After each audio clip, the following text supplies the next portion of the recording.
मेरा नहीं ख्याल कि अभी कोई अमेरिका का ऐसा रोल निकलेगा कि हम कहें कि अमेरिका जो है कोई रोल। देखिए, भारत सालसी तब तक नहीं मानेगा जब तक मोदी को कोई फतह का जश्न नहीं मिलेगा। वो कल से खामोश हैं। उन्होंने ऑपरेशन सिंदूर शुरू तो किया और शुरू करने से पहले उन्होंने कहा कि आज की रात बहुत अहम है, लेकिन कल सारा दिन उनका ट्विटर भी खामोश रहा और उन्होंने बात भी नहीं की। इसका मतलब है कि वो कल जो 6 और 7 की दरमियानी रात जो कुछ हुआ उससे वो कोई इनकैश नहीं कर सके। तो मुझे नहीं लगता कि जब तक मोदी की कोई अपर हैंड नहीं होगा वो दुनिया में किसी से जाके ये सालिसी मानेगा या दुनिया में किसी की सालिसी मानेगा। तो आई डोंट थिंक सो कि अभी अमेरिका का कोई सालसी का रोल उसमें से निकलेगा। अमेरिका की सालसी तभी निकलेगी जब भारत उसको सालसी करने के लिए कहेगा कि अच्छा आप सालसी करें, तो वो फिर पाकिस्तान पर दबाव डालेगा कि अब मैं सालिस हूँ। तो इसलिए मुझे भी ये लगता है कि हमें कैलकुलेटेड रिस्पांस यही है कि जैसे ड्रोन्स उन्होंने स्पाई भेजी हैं, ये हमारे पास भी हैं, हम भी इस तरह के 15, 20, 25 ड्रोन्स भेज दें। लेकिन अब इसके जवाब में गजनी या अब्दाली चलाएं या इसी तरह के ड्रोन्स भेज दिए जाएं। मेरे ख्याल में इसी तरह के ड्रोन्स उनको भी भेज दिए जाएं, वो हमारी तरफ से स्पाई करें, उनकी एयरफील्ड में वो मारें, कहीं गिरें, कोई जिस तरह का हमारे यहाँ एक न्यूसेंस पैदा हुई है। क्योंकि ये कोई ऐसे बहुत ज़्यादा तबाही फैलाने वाले ड्रोन्स तो नहीं हैं।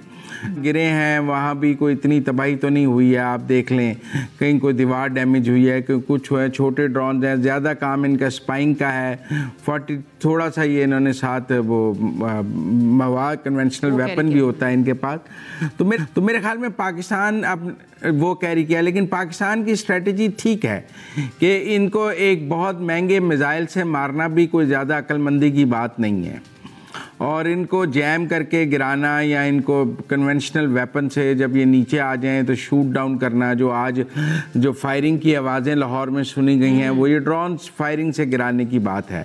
तो वो इनको क्योंकि ये नीचे आ जाएं तो फिर इनको फायरिंग से गन से शूट किया जाए। मेरे ख्याल में इनके जवाब में एयर डिफेंस सिस्टम के मिसाइल चलाना, मेरे ख्याल में स्ट्रेटेजिकली शायद एयरफोर्स ने देखा कि वो इतनी कोई अच्छी कामयाब हिकमत अमली नहीं होगी। तो ये कोई अनमैन्ड छोटे किलर ड्रोन जो हैं, ये स्पाई ड्रोन्स हैं, तो ये कोई ऐसा थोड़ी है कि ये जहाँ गिरते हैं बहुत तबाही पैदा कर देते हैं। वरना पाकिस्तान में आज 31 के करीब हमने इस तरह कुछ जैम करके कोई शूट करके गिराए हैं, तो कोई इतनी बड़ी तबाही तो 31 ड्रोन से नहीं हो गई ना। वरना 31 ड्रोन्स गिरे हों तो वो बड़े ड्रोन्स हों तो काफ़ी तबाही हो जाए। तो इसलिए मेरे ख्याल में ये इसका कैलकुलेटेड रिस्पॉन्स इसी किस्म के ड्रोन्स इंडिया में भेज दिए जाएँ, और वो भी हमारे 25-30 इसी तरह के उनकी भी यही स्ट्रेटजी होगी। वो जवाब में मिसाइल नहीं चलाएंगे क्योंकि मिसाइल बहुत कॉस्टली होगा।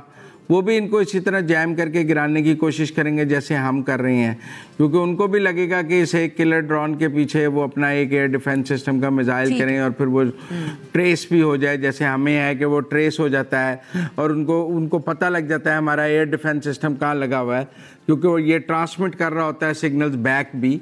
तो मेरे ख्याल में ये एक वॉरफेयर है, इसको जज्बात से नहीं होश से और समझदारी से लड़ना है, और समझदारी का ही मुजाहरा किया। ठीक है।